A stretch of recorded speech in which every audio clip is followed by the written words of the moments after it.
या देवी सर्वभूतेषु मां कालरात्रि रूपेण संस्थिता नमस्तस्यै नमस्तस्यै नमस्तस्यै नमो नमः। जय माता दी। आज आप सुनेंगे मां कालरात्रि की कथा, पूजन मंत्र, आरती और सबसे अंत में की जाने वाली क्षमा याचना। नवरात्रि के 7वें दिन मां भगवती के कालरात्रि रूप की पूजा की जाती है।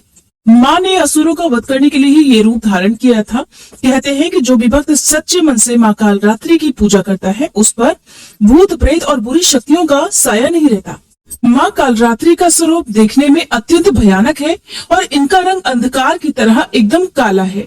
इनके केश सदा बिखरे हुए रहते हैं और कंठ में ये बिजली की चमक वाली माला धारण करती हैं। मां कालरात्रि के 3 नेत्र ब्रह्मांड की तरह विशाल और अत्यंत गोल हैं, जिनमें से बिजली की तरह किरणें निकलती रहती हैं। इनके नाक से श्वास तथा निश्वास से अग्नि की भयंकर ज्वालाएं निकलती रहती हैं। मां का यह भय उत्पन्न करने वाला स्वरूप केवल पापियों का नाश करने के लिए है, केवल शत्रुओं के मन में भय पैदा करने के लिए है। मां कालरात्रि का स्वरूप भले ही विकराल और भयानक हो, लेकिन ये अपने भक्तों को सदैव शुभ फल प्रदान करने वाली होती हैं। इस कारण इन्हें शुभंकरी भी कहा जाता है। देवी की 4 भुजाएं हैं। दाईं ओर की ऊपरी भुजा से महामाया भक्तों को वरदान देती है। नीचे की भुजा से अभय का आशीर्वाद प्रदान करती है। बाईं भुजा में क्रमशः तलवार और खड्ग धारण करती है। माँ का प्रिय रंग लाल है और इन्हें रात रानी का पुष्प भी बहुत प्रिय है। माँ को आज के दिन अनार का और गुड़ का या फिर गुड़ से बनी मिठाइयों का या गुड़ की खीर का भोग लगाना शुभ रहता है। माँ को अगर आप नींबू की माला अर्पित करते हैं तो कहते हैं कि उससे हर प्रकार के भय का नाश होता है और आने वाला संकट भी टल जाता है। आइए अब सुनिए माँ कालरात्रि की कथा।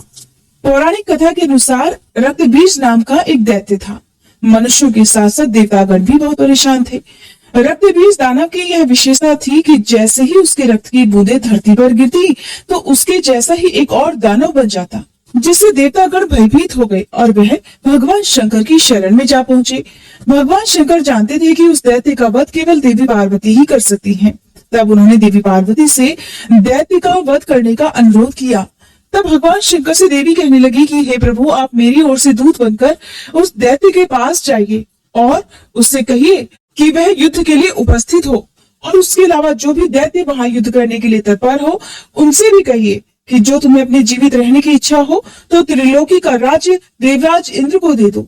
देवताओं को उनका यज्ञ भाग मिलना आरंभ हो जाए और तुम पाताल को लौट जाओ। किंतु अगर बल की गर्व से तुम्हारी लड़ने की इच्छा है तो फिर आ जाओ, तुम्हारे मांस से मेरी योगिनियां तृप्त होंगी।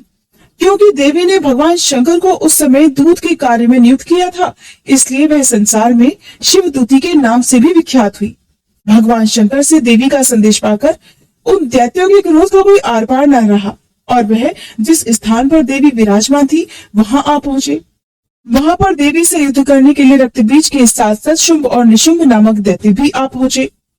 युद्ध के मैदान में आते ही वह दैत्य देवी पर शक्तियों और बाणों की वर्षा करने लगे।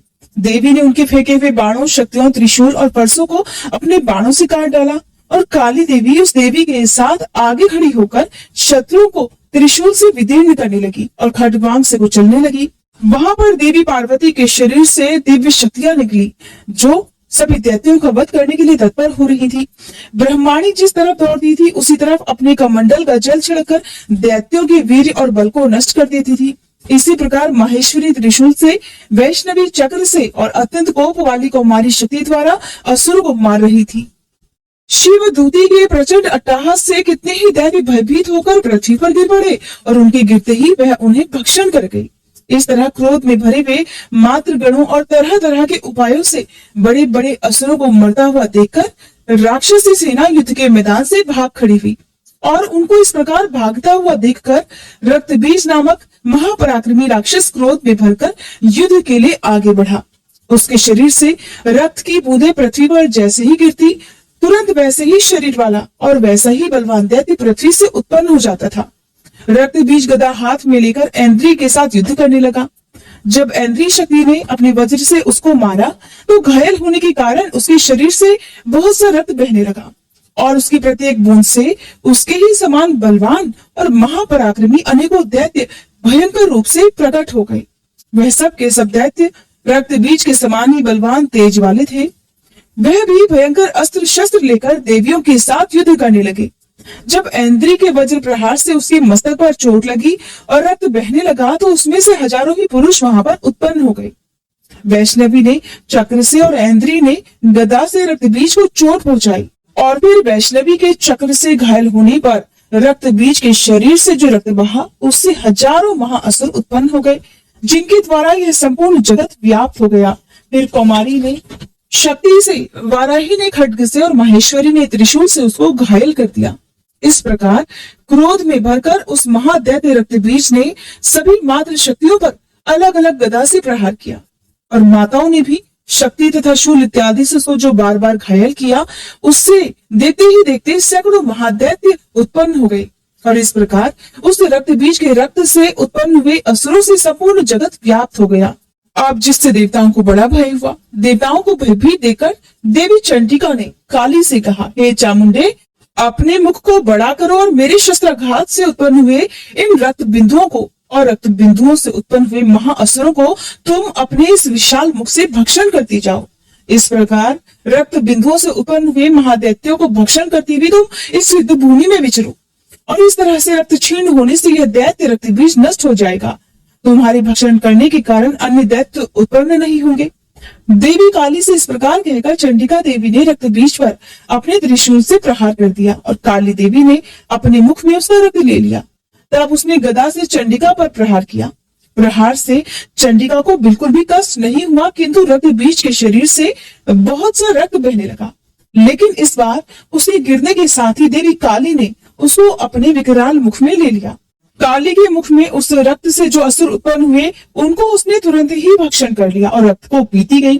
फिर देवी ने रक्त बीज को, जिसका कि रक्त देवी काली ने पिया था, चंडिका ने उस दैत्य को वज्र, बाण, खड्ग और इष्टि इत्यादि से मार डाला। हे राजन, अनेक प्रकार के शस्त्रों से मारा हुआ और खून से वंचित वह महादैत्य रक्त बीज पृथ्वी पर गिर पड़ा। हे राजन, उसके गिरने से देवतागण अत्यंत प्रसन्न हुए और माताएं उन असुरों का रक्त पीने के पश्चात उद्धत होकर नृत्य करने लगी।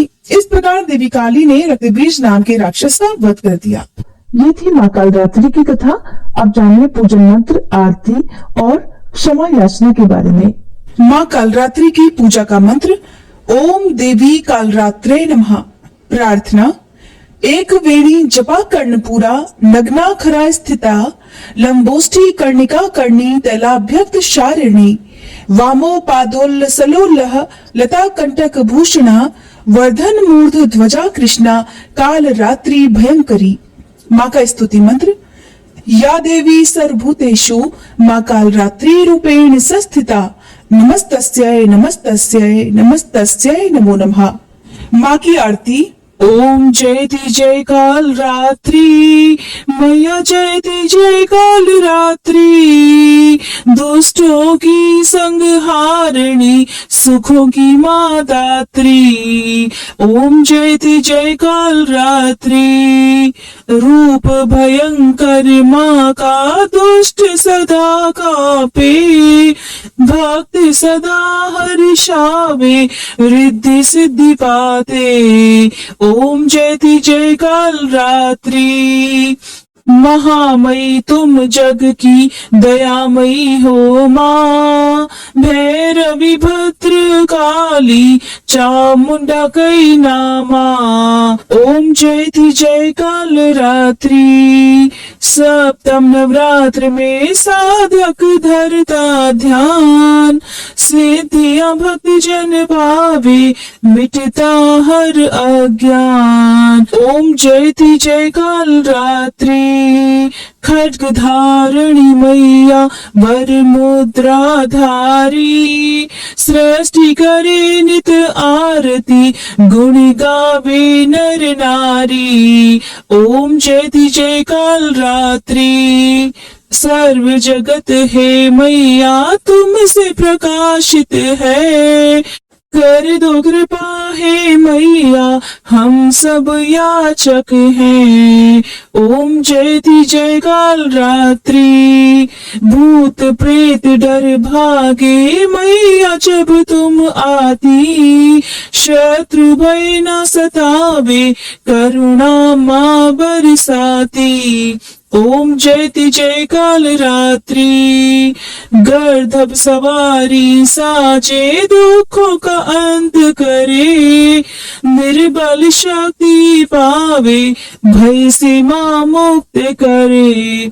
ओम जयति जय काल रात्रि, माँ काल रात्रि की आरती जो गावे, शक्ति भक्ति नित पावे, डर न निकट आवे। ओम जयति जय काल रात्रि, ओम जयति जय काल रात्रि, मैया जयति जय काल रात्रि, दुष्टों की संहारिणी, सुखों की माँ दात्री। जयति जय काल रात्रि, ओम जयति जय काल रात्रि। क्षमा याचना। हे परमेश्वरी, मेरे द्वारा रात दिन सहस्त्रों अपराध होते रहते हैं। अपनी भक्त समझकर मेरे उन अपराधों को आप कृपा पूर्वक क्षमा करो। हे परमेश्वरी, मैं आवाहन करना नहीं जानती, विसर्जन करना नहीं जानती तथा पूजा करने का ढंग भी नहीं जानती, क्षमा करो। हे देवी, हे सुरेश्वरी, मैंने जो मंत्रहीन, क्रियाहीन और भक्तिहीन पूजन किया है वह सब आपकी कृपा से पूर्ण हो। सैकड़ों अपराध करके भी जो आपकी शरण में जय जगदम्बे कहकर पुकारता है उसे वह गति प्राप्त होती है जो ब्रह्मादि देवताओं के लिए भी सुलभ नहीं है। हे जगदम्बिके, मैं अपराधी हूँ किंतु आपकी शरण में आई हूँ। इस समय दया की पात्र हूँ, आप जैसा चाहे वैसा करो। देवी परमेश्वरी, अज्ञान से, भूल से अथवा बुद्धि भ्रम होने के कारण मैंने जो कुछ भी कमियां अधिक कर दिया हो वह सब क्षमा करो और प्रसन्न हो।